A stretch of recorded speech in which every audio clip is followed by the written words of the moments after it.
தாவுதல், ஒட்டுமொத்த உடலின் ஆரோக்கியம். பாண்டி அதாவது நொண்டி ஆட்டம், கால்களின் வலிமைக்கு ஆரம்பம். ஒரு குடம் தண்ணீர், ஒற்றுமை கற்பிக்கும் உற்சாகம்.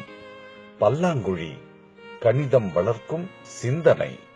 பச்சை குதிரை தாண்டுதல் அதாவது மணி ஆவியம், முறையான முயற்சியில் முன்னேற்றம். ஒளிந்து விளையாடுதல், தன்னம்பிக்கை, தைரியத்தின் உரம். தட்டாங்கல் அதாவது கல்லாங்காய், ஒரே நேர்கோட்டில் கவனம். சிலம்பாட்டம், வீரம், விவேகம், பெருமைக்கு முதற்படி.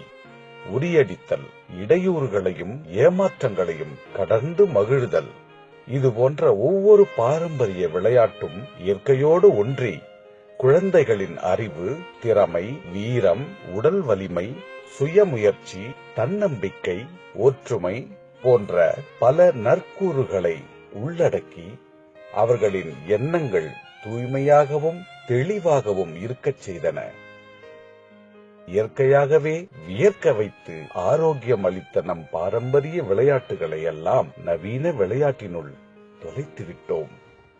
முயன்றிடுவோம் மீட்டெடுக்க, முனைந்திடுவோம் கற்றுத்தர நம் தமிழரின் பாரம்பரியத்தை.